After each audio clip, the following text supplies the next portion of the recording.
Bonsoir Hubert Reeves, bonsoir à toutes et à tous. Un grand merci d'être avec nous ce soir.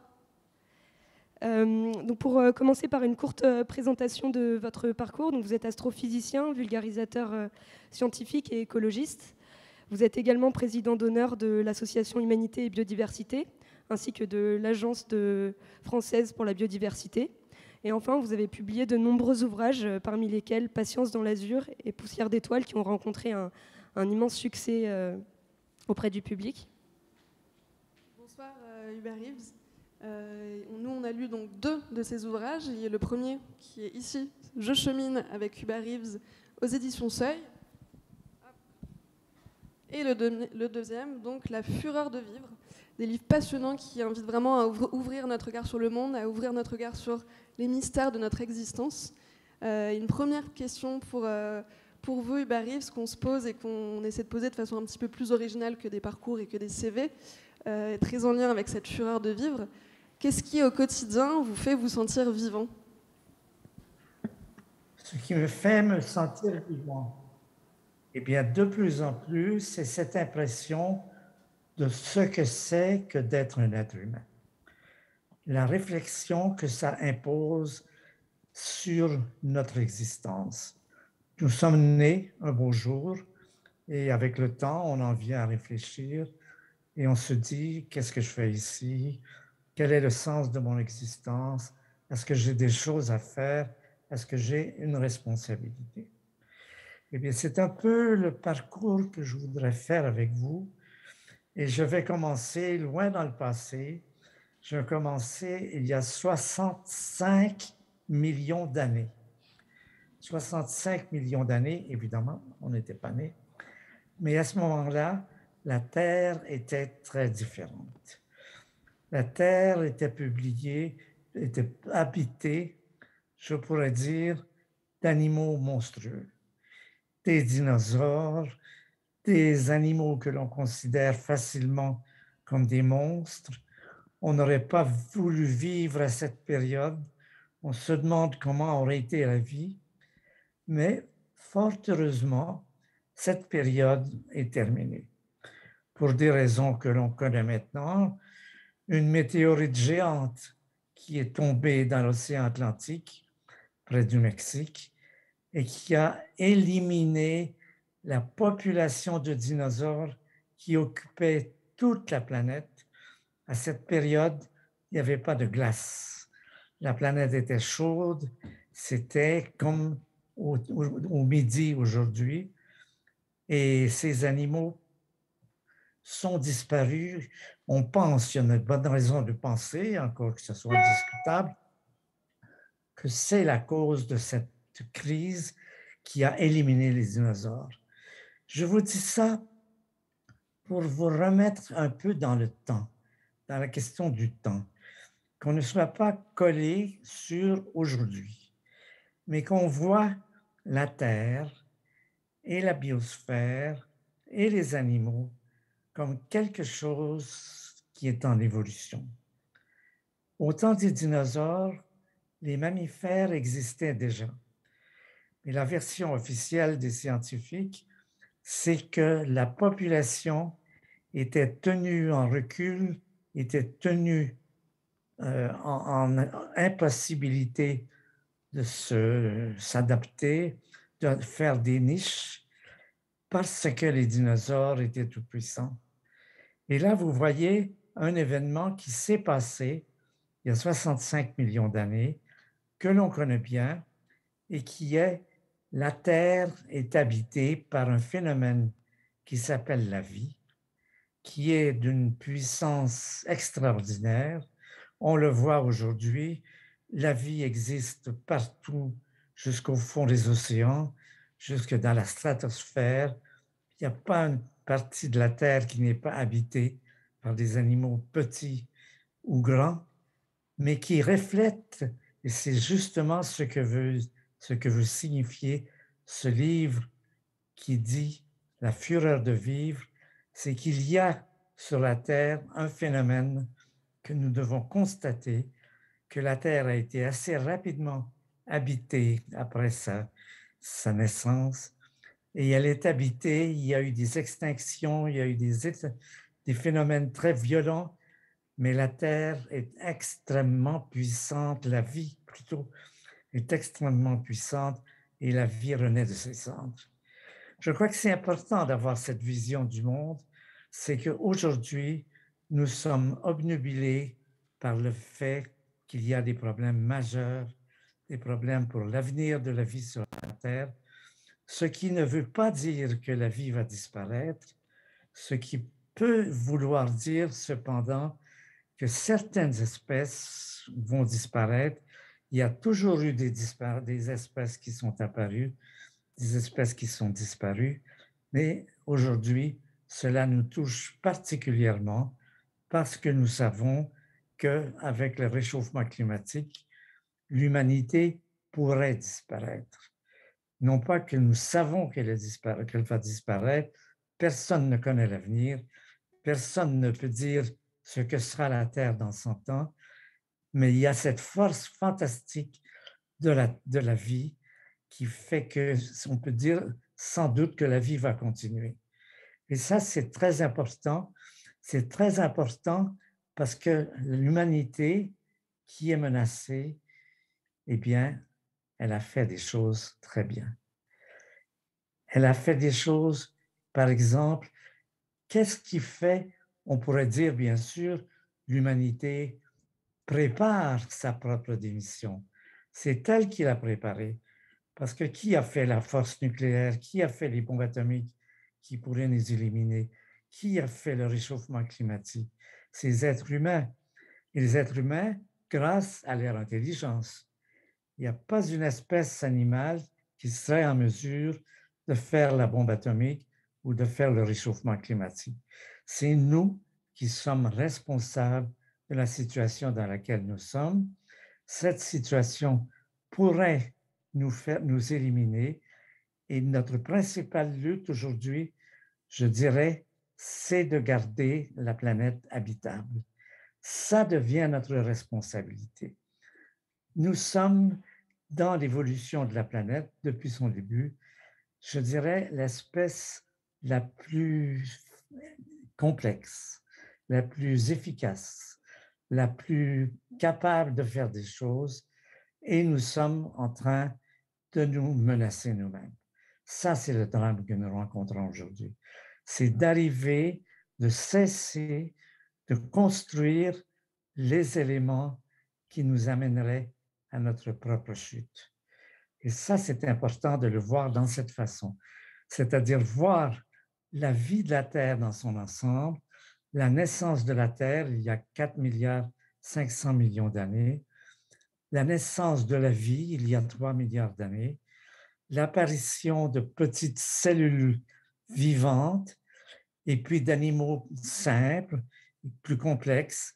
Il y a dans l'histoire de la Terre une histoire qui est l'histoire de la matière qui se structure. Et ça, c'est vrai non seulement pour la vie terrestre, mais ça, je vais vous donner une autre façon de voir la situation. Nous avons aujourd'hui une image de l'univers à ses tout débuts. Ne me demandez pas comment on l'a obtenu, c'est très compliqué, j'en aurais pour longtemps à vous l'expliquer. Nous avons une image de l'univers à sa naissance, il y a 14 milliards d'années. Cet univers a une caractéristique, il est complètement informe, instructuré. C'est un magma incohérent d'une matière extrêmement chaude et qui va devenir, où vont se former les étoiles et les galaxies. Nous avons d'autre part des photos de notre univers aujourd'hui. Nous-mêmes, nous sommes des structures qui existent. Il y a des étoiles, il y a des planètes, il y a des galaxies. C'est-à-dire que la vie de l'univers, on peut la résumer par cette transformation d'une galaxie totalement instructurée, avec pas une seule structure, pas un seul organisme, pas un seul élément complexe, en une galaxie avec des milliards d'étoiles qui ont formé des milliards de planètes, qui ont formé sur la Terre, en tout cas, la vie. Ailleurs, on ne sait pas, mais en tout cas, sur la Terre, cette activité qui est une activité structurante. La vie, c'est la capacité de faire des choses. C'est la capacité d'avoir un programme. C'est la capacité de dire, j'ai un projet, je vais faire un projet. Eh bien, cette capacité, elle est apparue sur la Terre. Ailleurs, on ne sait pas. Personnellement, moi, je pense que oui, mais ce n'est qu'une opinion. Bien sûr, je ne suis pas infaillible. Mon opinion, c'est que c'est un phénomène général. La vie, c'est la matière dans sa plus grande complexité, dans sa plus grande efficacité. La vie est capable de se reproduire, elle peut faire des quantités de choses. C'est comme quelque chose que l'on doit inscrire dans l'histoire de la galaxie. On peut dire ceci, si on résume ces deux images, l'image de la galaxie qui est complètement informe, c'est la galaxie du début de l'univers, et l'image d'aujourd'hui extrêmement structurée. L'histoire de la vie, c'est l'histoire de la matière qui s'organise et qui prend conscience d'elle-même. Justement, c'est tous ces phénomènes qui ont dû se passer, l'apparition des étoiles, l'apparition des atomes, l'apparition de la Terre, de la planète, de la vie sur la Terre, ça se raconte comme une belle histoire. On peut la prendre comme une belle histoire, c'est pas, tout le monde n'est pas d'accord, mais pour moi, c'est cela. C'est l'histoire de l'univers qui, mettez des guillemets dans tout ça, bien sûr, aurait voulu, mettez des guillemets, prendre conscience de lui-même. Pourquoi vous dites ça? C'est ça qui est arrivé. J'aime bien penser que ce passage de cette galaxie complètement informe et structurée à cette galaxie dans laquelle il y a des gens qui se posent des questions, des gens qui font des recherches, des gens qui découvrent des choses, comme par exemple avoir découvert le Big Bang, la naissance de l'univers. Pour moi, c'est une belle histoire. Cette belle histoire, je pense que c'est important et du coup, elle nous donne notre responsabilité. Vous voyez, nous arrivons aujourd'hui, après 14 milliards d'années, nous sommes vraisemblablement la structure la plus efficace, la plus complexe de cerveau humain et sans doute la structure la plus complexe à notre connaissance. Peut-être qu'ailleurs, il y a mieux, c'est possible, on ne sait pas, mais à notre connaissance, c'est la structure la plus complexe. Ça, c'est le premier point important. Et le deuxième point, c'est la prise de conscience du fait de ce que fait ce cerveau aujourd'hui, ce qu'il fait depuis l'époque industrielle, ce qu'il fait depuis la découverte du pétrole, etc., de l'art industriel, de tout cela, c'est se mettre en péril lui-même. Il bâtit les éléments qu'il faut pour que ce chef-d'œuvre de la structuration, ce chef-d'œuvre de l'univers, à notre connaissance, soit en train de se détruire. C'est ça le drame aujourd'hui. Le drame, c'est que nous sommes très forts, très intelligents. Nous faisons des bombes atomiques, nous allons sur la Lune, nous allons sur Mars, mais nous avons bâti un arsenal nucléaire qui est en mesure de nous éliminer complètement et nous réchauffons l'atmosphère en y envoyant du gaz carbonique qui nous menace, qui menace la vie sur la Terre, qui a déjà commencé à éliminer des quantités d'espèces animales. Et c'est le drame. Et donc, si nous avons une responsabilité, je crois que nous le découvrons lentement. Et ces années, pour moi, sont favorables parce qu'on voit de plus en plus dans les journaux, à la télévision, ce sujet de la menace du réchauffement climatique devient de plus en plus présent et des quantités de gens aujourd'hui en prennent conscience. Et je vais vous raconter une bonne nouvelle qui est arrivée récemment. C'est un événement. D'abord, on a sauvé les baleines qui étaient menacées d'extinction à cause de la chasse excessive. Aujourd'hui, sont protégées, se repeuplent ainsi les bisons, ainsi les castors, beaucoup d'animaux aujourd'hui, grâce aux industries humaines, au fait de cette prise de conscience, de cette responsabilité des humains, sont en train de se repeupler. Je ne dis pas que tout va très bien, il y a beaucoup de choses qui vont encore mal, mais je vous donne une nouvelle que j'ai appris hier et que je trouve particulièrement intéressante. En Hollande, il y a eu un procès. La compagnie aérienne Royal Air Dutchline a été forcée, a été condamnée à réduire ses émissions de gaz carbonique d'une fraction très importante à cause justement du réchauffement climatique. C'est-à-dire qu'on entre dans une nouvelle période. Auparavant, le monde légal, le monde des juges n'avait rien à voir avec les problèmes du réchauffement climatique et le problème de ce qu'on appelle la sixième extinction, c'est-à-dire ce que nous faisons subir à la nature.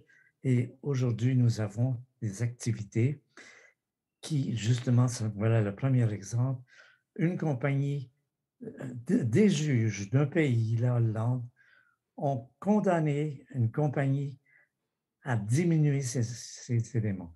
Ça, je trouve que c'est une attitude qui reflète un peu que nous rentrons dans une nouvelle époque qui va peut-être nous sauver, on ne sait pas, mais en tout cas qui montre que nous ne sommes pas indifférents à cette responsabilité que nous avons.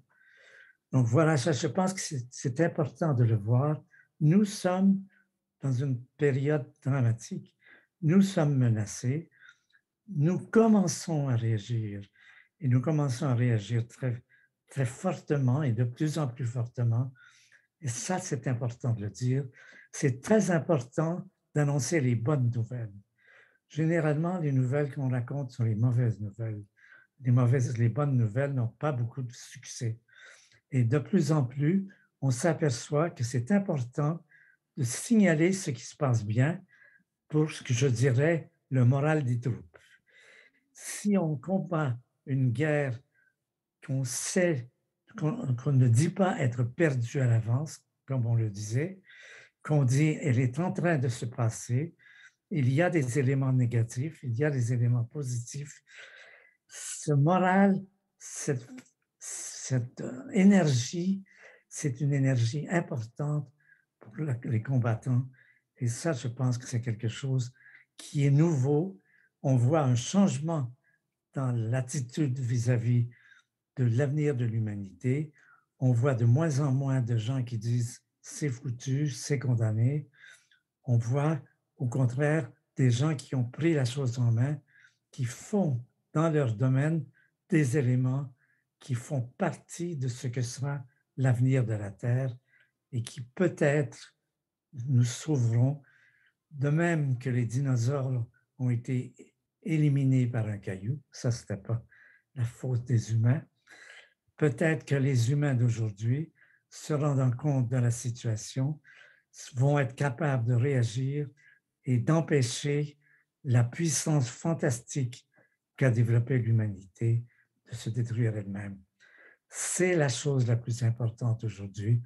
Il importe de garder cette planète habitable si on veut sauver cet élément. Parce qu'on peut se demander, on peut dire, mais pourquoi sauver l'humanité? Après tout, ils se conduisent très mal. Est-ce qu'il y a des raisons de sauver l'humanité? Eh bien, j'en connais trois.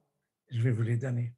L'humanité est une espèce qui a fait beaucoup de bêtises, mais qui a fait des choses qu'aucune autre espèce n'a pu faire et qu'il ne pourra vraisemblablement jamais faire.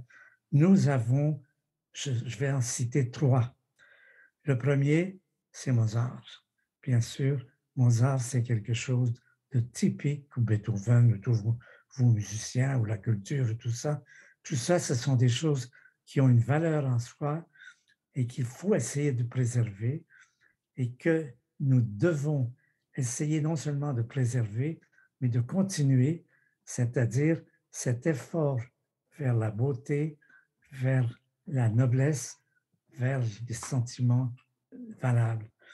Donc, le premier point, la culture. Le deuxième point, la science.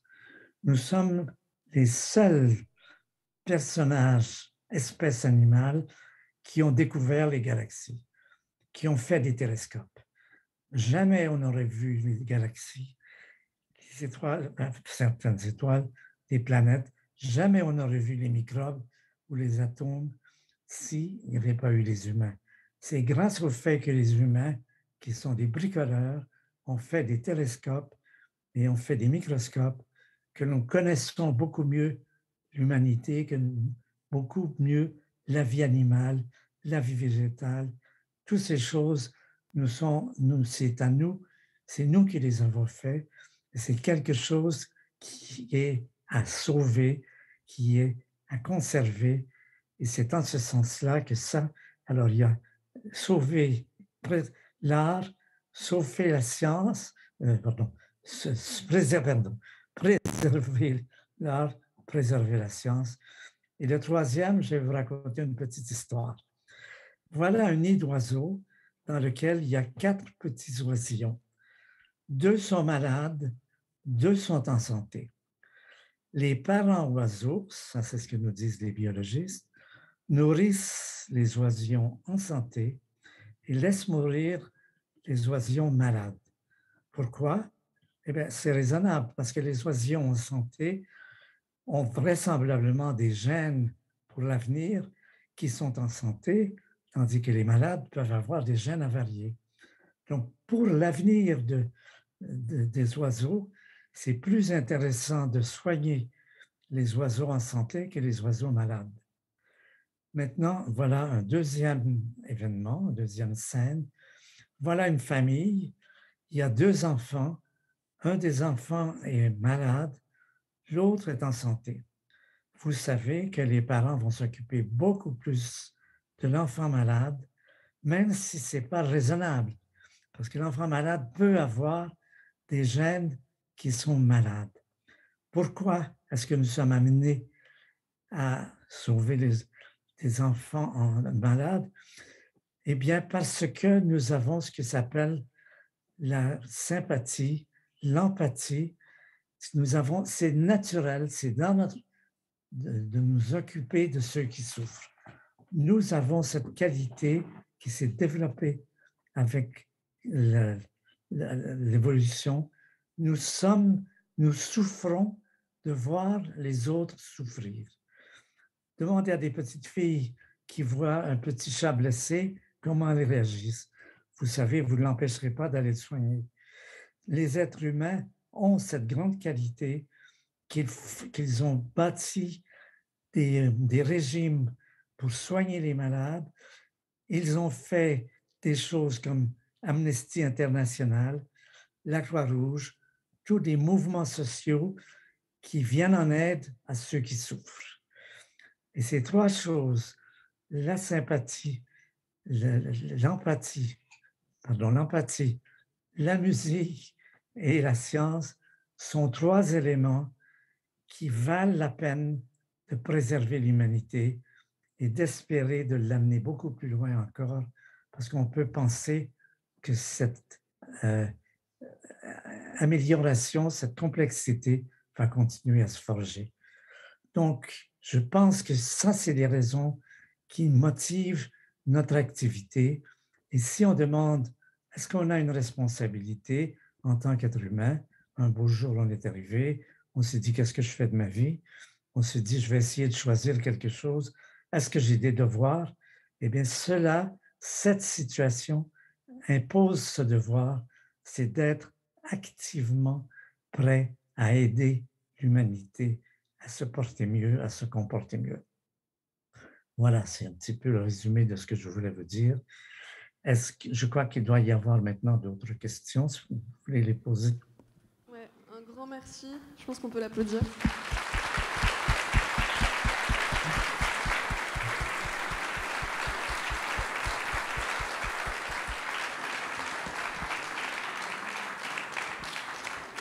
Merci pour ce message plein d'espoir, plein d'humanisme. Merci de remotiver les troupes.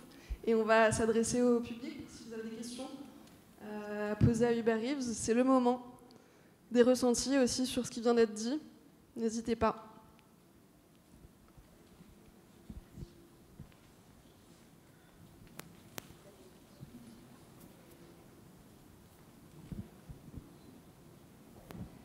Bonjour professeur. Déjà, je suis très heureuse de vous voir aujourd'hui et émue parce que en fait, je vous connais depuis mes 8-9 ans. Je regardais vos émissions sur les étoiles, les galaxies, et c'est vous qui avez initié, je dirais, ma passion pour l'astronomie. Ensuite, j'ai eu le grand bonheur de vous rencontrer en personne lors d'une conférence à Comble-la-Ville. J'avais une dizaine d'années. Et vous aviez pris le temps de m'expliquer, du haut de mes 12 ans, 13 ans, des choses extrêmement complexes, mais avec une simplicité incroyable. Et donc, ça a marqué ma vie et même, je dirais, ma carrière, parce que maintenant, j'ai travaillé au CNRS. J'ai aussi, maintenant, je travaille dans le spatial. Donc, je crois que c'est un témoignage pour dire voilà, l'influence que vous pouvez avoir. Le deuxième témoignage d'influence que vous avez eu sur ma vie, c'est en 2001, vous êtes venu faire une conférence à Thalès pour expliquer le danger en particulier de l'eau. L'eau qui manquerait et à laquelle il fallait faire attention. J'avoue que je n'en étais pas consciente et c'est vous qui m'avez fait prendre conscience de cela.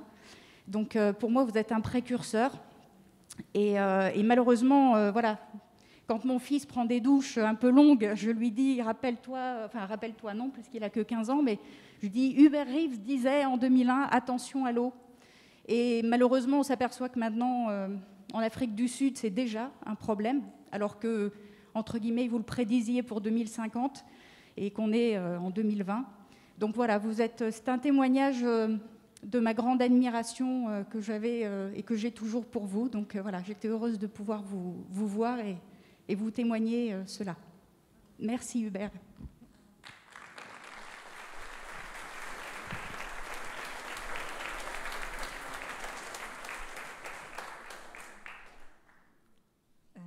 Monsieur Reeves, j'aurais du mal à décrire la grande admiration que j'ai pour vous. Je suis tombée en amour avec votre esprit par le film Une belle histoire.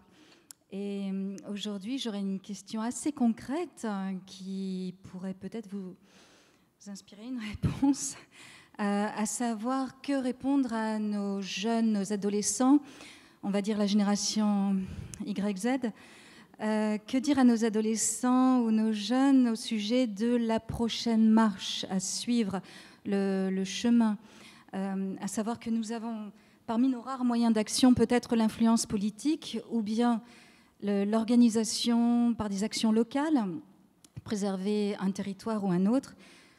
Troisièmement, d'investir des lieux pour ramener de la cohérence ou sinon l'introspection personnelle. Mais je cherche encore les voies. Les prochaines étapes pour l'avenir, s'il vous plaît. Alors, je dirais la chose la plus importante, c'est de ne pas attendre l'aide du gouvernement. Les gouvernements sont coincés avec des problèmes financiers insolubles. Ce n'est pas eux qui vont résoudre les problèmes. Ceux qui aident à résoudre les problèmes, c'est justement tous ces gens qui font des actions par eux-mêmes, qui essaient de se libérer de tout ce qui pèse, de tout ce qui prend de l'énergie pour rien. Nous savons que nous aurons à vivre une vie différente, une vie beaucoup plus austère, où nous aurons certainement beaucoup moins d'énergie, mais qui sera quand même vivable. Nos ancêtres ont vécu pendant des milliers d'années dans tout cela. Il n'y a pas de raison qu'on n'y arrive pas. Si on peut, on veut. Mais une seconde chose que je voudrais vous dire, c'est souvent on entend dire « Ah, le réchauffement climatique, il y a des gens qui ne sont pas d'accord avec ça. » Alors moi, je dis, ma réponse, c'est ceci. Quand vous vous posez une question, quand vous vous dites, par exemple, est-ce que c'est vrai que l'humanité réchauffe la Terre? Eh bien, si vous n'êtes pas spécialiste de ce sujet, la meilleure chose à faire, c'est de trouver la meilleure autorité, l'autorité qui est la plus compétente dans cette question. Et ça existe. Il y a un groupe qui s'appelle le GIEC, qui est composé de 3000 les meilleurs scientifiques à l'échelle de la planète qui ont été mis en marche par l'ONU dans les années 1990 et qui donne tous les ans, tous les 2 ans, son rapport sur la situation.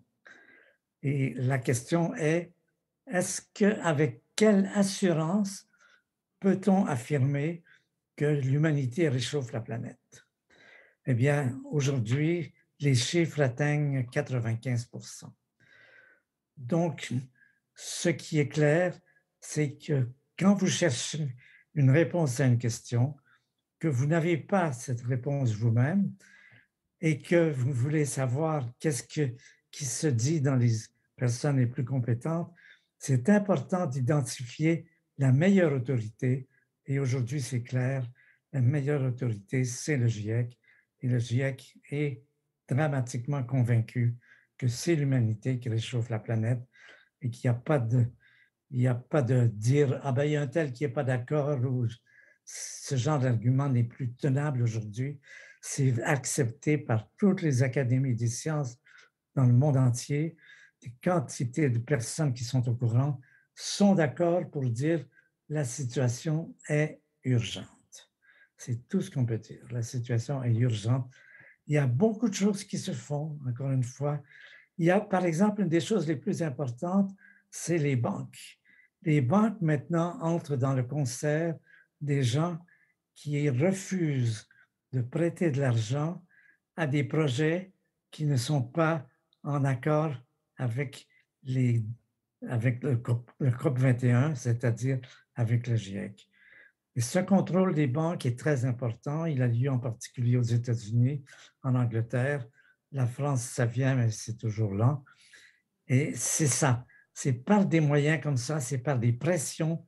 Les étudiants aux États-Unis ont bloqué les compagnies de pétrole qui continuent à bâtir des puits de pétrole parce que nous savons aujourd'hui qu'il faut cesser de sortir du pétrole de la terre, que si on sort tout le pétrole qu'il y a dans la terre, la vie devient invivable. Donc, il faut voir ces choses, mais il ne faut pas attendre que les gens prennent des initiatives. Ça se fait beaucoup, il y en a beaucoup, et c'est le conseil pour chacun, c'est-à-dire notre responsabilité. Merci beaucoup. On a une question ici. Ah, pardon. Là-bas. Ah, oui, bonjour Hubert Reeves, donc on me connaît depuis longtemps. Enfin, moi, je préfère plutôt Hubert Flocard. Mais enfin, j'appartiens à GISOC Global Initiative to Save Climate. On a défini la trajectoire énergétique qui permet d'arrêter le réchauffement climatique au bout d'un siècle. Alors moi, j'ai des questions en tant qu'écologiste politique que vous êtes. Donc vous avez sûrement... vous avez dit plusieurs fois que si on avait mis l'investissement dans le nucléaire dans l'éolien et le solaire, on aurait fait mieux. Donc maintenant, on a mis 140 milliards d'engagement dans l'éolien et le solaire, et le parc nucléaire historique plus la Hague, c'est 120 milliards. Donc, est-ce que vous revenez là-dessus? Je voudrais savoir si vous avez quelque chose contre le comité scientifique des Nations Unies sur l'étude des rayonnements ionisants. Et voilà, enfin, donc il y a quand même une voie pour sortir du réchauffement climatique et je pense que vous ne l'avez pas vu. C'est tout à fait possible. Moi, je crois beaucoup en la science. Pourquoi? Parce que la science, on va voir. On ne se fie pas à des opinions. Le comité dont vous parlez, qui est fait de scientifiques, qui est tout à fait crédible, je pense que la voie importante, c'est d'avoir le plus de connaissances scientifiques pour prendre des décisions concrètes. Voilà ce que je peux dire. Il y a des choses très bien qui se font et c'est important de les poursuivre et de ne pas les bouder.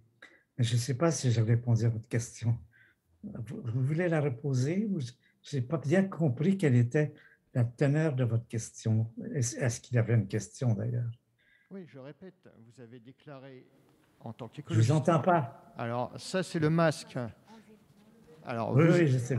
vous avez déclaré Oui. en tant qu'écologiste politique que si on avait mis l'argent du nucléaire Oui. dans l'éolien et le solaire, on aurait fait la même chose. Aujourd'hui, on est à 140 milliards pour l'éolien solaire de subventions et on était à 120 milliards d'investissements dans le parc nucléaire historique. Donc je veux savoir si vous avez toujours cette opinion devant les problèmes qui arrivent. Si on avait mis l'argent de l'éolien solaire dans les pompes à chaleur, on aurait décarboné tous les chauffages en France. Voilà. Vous dites bien si.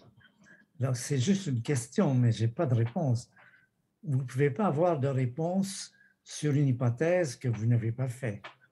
Je pense effectivement qu'il aurait été mieux d'investir beaucoup plus tôt dans le solaire, dans l'éolienne, si dans les années 70, au moment de la grève du problème du pétrole, si on avait décidé d'investir plus dans les moulins à vent, les bons vieux moulins à vent qui marchaient bien, ça serait peut-être beaucoup mieux maintenant. Mais je ne peux pas l'affirmer. On ne peut pas affirmer d'une hypothèse quel est son résultat. Je pense que quand on a investi dans le nucléaire, moi, au début, j'étais pour le nucléaire. J'étais aux États-Unis, j'étais étudiant aux États-Unis dans une faculté d'énergie nucléaire et on se voyait comme les sauveurs de l'humanité. On se disait, avec le nucléaire, c'est la fin de la pauvreté, c'est la fin de l'énergie gratuite. Mais il y avait un petit problème, c'était les déchets. Qu'est-ce qu'on va faire des déchets? Eh bien, quand on le demandait, nos professeurs nous disaient « Oh, on verra, on verra ». Eh bien, ça, c'est l'attitude à craindre. C'est d'investir au-dessus de « on verra ». Il ne faut pas adopter une source d'énergie tant qu'on n'a pas la garantie qu'on n'a pas réussi à la faire marcher. Il n'y a qu'une source d'énergie qui soit aujourd'hui suffisante pour nous, bien qu'elle va exiger encore beaucoup de recherche, c'est le solaire, c'est-à-dire l'éolien, c'est-à-dire peut-être l'hydrolien. Il y a beaucoup d'énergie sur la Terre. Le problème, c'est de les capturer. Aujourd'hui, on pourrait faire cela, mais les notes d'électricité seraient absolument horribles. On ne sait pas encore le faire, mais ça se travaille. Il y a des recherches très actives. En fait, on n'a qu'à voir la fraction de l'énergie humaine qui vient du solaire croît beaucoup plus vite que tout ce qu'on avait cru. C'est vraiment quelque chose qui est positif. Et s'il y a quelque chose où on peut agir, c'est bien là. Je crois aussi au mix, c'est-à-dire, pour l'instant, on fait un peu de tout, mais éventuellement, je crois que le nucléaire, il n'y a qu'une chose à faire, c'est de s'en débarrasser. Autrement, la planète va être pleine de réacteurs complètement terminés, brûlés, et ça sera invivable. Je crois que l'énergie nucléaire, et cela, Tchernobyl et Fukushima nous l'ont rappelé, ce n'est pas une énergie pour les humains. C'est une énergie pour des gens qui sont parfaits, qui savent entretenir sans relâche, sans paresse leurs réacteurs. Les accidents qui sont arrivés jusqu'ici sont toujours des erreurs humaines. Les humains sont faillibles, on ne les changera pas. Et si on leur met, moi je dis souvent, on ne donne pas les allumettes aux enfants. Ce n'est pas la chose à faire. Il faut essayer de se tenir avec des sources d'énergie qui sont fiables et qui ne sont pas mortelles, dangereuses, comme Tchernobyl. La nature nous a pourtant donné des leçons sur ce plan, mais on est lent à comprendre. Merci beaucoup. On va prendre une dernière question. Bonjour professeur, je suis aussi un de vos grands admirateurs. J'ai travaillé toute ma vie dans le spatial. Donc j'admire beaucoup le ciel et la nature. Je voudrais rebondir sur une des questions qui a été posée précédemment pour savoir à quel niveau faut-il agir. Faut-il agir localement? Faut-il agir au niveau des gouvernements, etc. Je pense que c'est à tous les niveaux, et il ne faut surtout pas qu'un niveau soit un alibi pour que le niveau supérieur ou inférieur ne fasse rien. Vous avez cité tout à l'heure le rapport du GIEC, le 6e d'ailleurs, qui vient de sortir. Moi, j'ai lu avec beaucoup d'attention un livre dont le seul titre résume tout le programme de Jean Jouzel et Pierre Larouturou, qui est pour éviter le chaos climatique et financier, une solution scandaleusement simple. C'est un livre qui date de 2017 et la solution scandaleusement simple, malheureusement, elle n'est pas dans les mains de tous les citoyens que nous sommes. Moi, je suis moi-même élu à Montsartou et je fais des petites choses qui vont dans le bon sens, mais je suis bien conscient que la somme de ces petites choses n'arriveront jamais à résoudre la plus grosse part des problèmes. Pour citer juste un exemple, dans le bouquin de Jean Jouzel et Pierre Larouturou, qui date de 3 ans et qui peut peut-être maintenant être complété, rénové, il parle d'un programme, par exemple, de transformation, de rénovation énergétique de toutes les passoires énergétiques publiques et privées, qui serait une source d'emploi, qui serait une source d'économie de CO2, une source d'économie financière tout court. Et en face, on a envie de dire, oui, mais avec quel argent? Et là, je réponds, ben, écoutez, on vient de vivre une crise sanitaire pour laquelle on a employé, c'est pas moi, c'est à haut niveau, le terme de quoi qu'il en coûte. Et quoi qu'il en coûte, on a trouvé l'argent pour le faire. Donc s'il s'agit de notre survie, là, la crise sanitaire, c'était un peu une question de survie, mais s'il s'agit de notre survie à long terme, pourquoi ne trouverait-on pas l'argent pour le faire? Donc en résumé, j'aurais envie de dire, et d'ailleurs, il y a eu aussi un événement récent qui est passé un peu inaperçu, le fait que l'affaire du siècle, qui a emporté je ne sais plus combien de centaines de milliers de signatures, a abouti à la condamnation de l'État pour inaction climatique, toutes ces choses-là, quand même, donnent à la fois de l'espoir, mais aussi une énergie pour se battre de façon à ce qu'à notre niveau, mais surtout au niveau de nos dirigeants, des actions soient prises. Et il ne faut pas se demander qu'est-ce qu'il y a à faire, le programme existe. Il ne faut pas se demander avec quels sous, puisque les sous, on les a trouvés pour résoudre la crise sanitaire. Donc voilà, il faut simplement que nos gouvernants aient la volonté de le faire et écoutent les scientifiques, comme vous l'avez dit tout à l'heure. Je suis tout à fait d'accord avec vous. L'argent a ce côté. Je me souviens quand j'étais enfant, toute ma jeunesse, c'était la crise. Il n'y avait pas d'argent. C'était au Canada. Il n'y avait pas d'argent. Et puis la guerre est déclarée et dans le temps de le dire, on trouve de l'argent partout.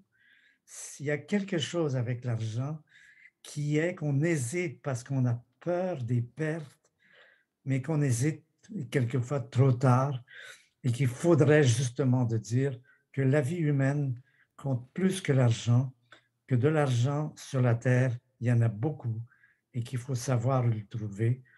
Je suis tout à fait d'accord avec vous et je m'inquiète justement qu'on tarde trop à avoir la même réaction pour la situation présente que pour l'épidémie.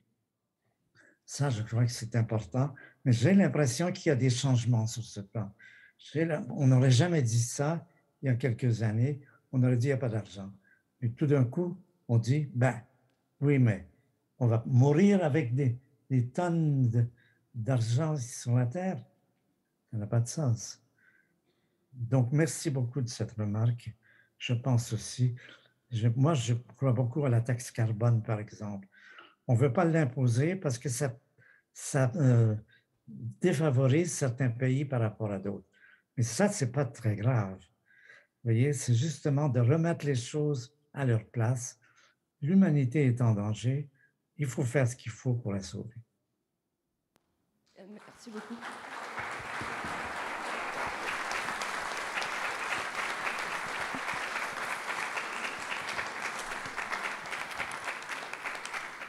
J'imagine que vous avez encore beaucoup de questions à poser. Je suis désolée, le temps passe. Et je voudrais vous poser une dernière question, Hubert Reeves. Vous avez devant vous un auditoire composé de personnes de tout âge, de tout profil, de tout horizon. quel serait un message que vous voudriez nous faire passer ce soir? Justement, c'est ce que je viens de dire. La première chose, c'est de garder la planète habitable. Parce que quand la planète sera devenue inhabitable, à cause de la température ou autre chose, il sera trop tard pour réagir. Donc, c'est, je crois, le thème principal, c'est que c'est devenu une préoccupation majeure de l'humanité et que cette habitude que nous avons de penser à autre chose, il faut absolument l'arrêter. Il faut justement se mettre devant et obtenir que ça passe au premier plan des préoccupations. Voilà. Et merci de votre accueil, merci de l'audition et bonne chance pour arriver à sauver la planète.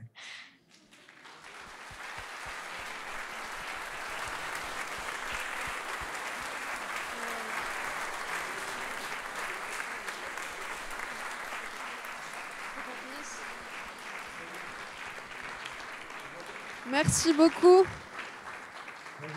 Mais... Oui, il marche plus le micro.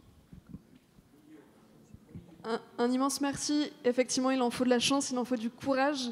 Et merci pour cette sagesse, ce recul et cette passion aussi que vous avez de cette histoire de la vie, de l'évolution et de tout ce que vous avez étudié. Merci de nous avoir transmis tous ces messages. Je pense que ça nous a aussi donné de l'espoir pour tout ce qu'il va y avoir à faire et on va s'y mettre, on va passer à l'action.